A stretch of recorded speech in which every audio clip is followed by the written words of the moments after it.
I'm Bruce Richardson, Tea Master for the Boston Tea Party Ships and Museum, here today to share with you one more interesting bit of tea history from America's past.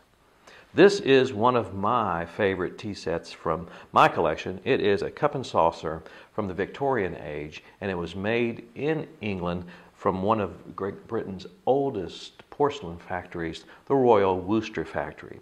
And as you can see, it has a very beautiful handle and very unusual because it is a butterfly. Well, all of Great Britain was all abuzz about anything that came from Japan in the mid-1800s. And of course, one of the dominant motifs that found in a lot of decorative ware that came from Japan was the idea of a butterfly. And porcelain makers quickly picked up that beautiful motif.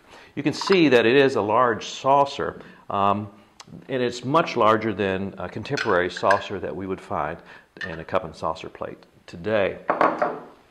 Well, there are some stories from the Victorian age, you may have heard of these, where when people didn't quite know how to drink tea, they would sometimes take their hot tea and pour it into a saucer and then let it cool and then slurp it from the saucer. Probably not something that you would see on Downton Abbey, but we have stories where that may have happened. Well, if that did happen, where do you put your cup after you have emptied your tea into your saucer? You can't put it on bare wood because it would leave a circle.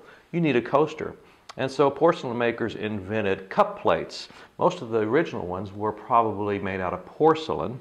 Here we have some glass ones, and I'll show you that once you finish pouring your tea into your saucer, you would put your cup onto a cup plate to protect the wood.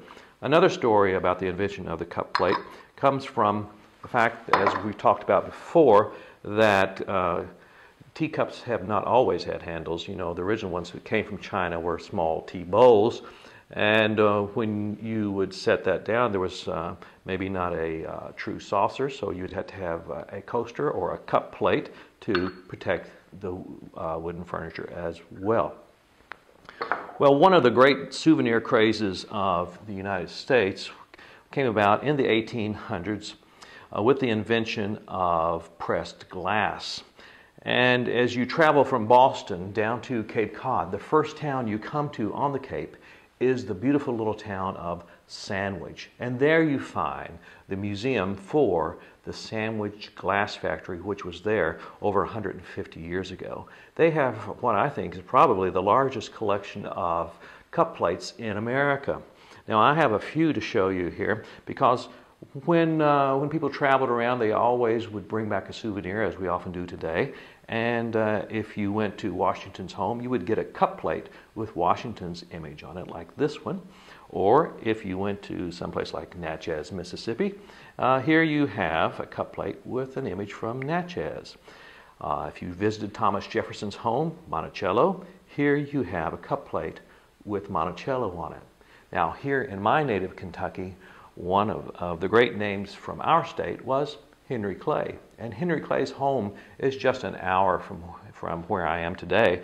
It's called Ashland. If you visited Ashland, you would take home a cup plate with Henry Clay's image on it.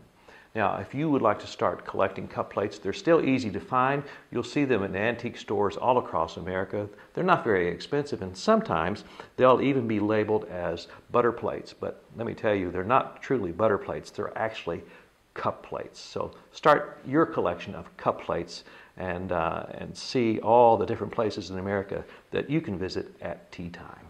Well, until we see you in Boston, go forth and make good tea.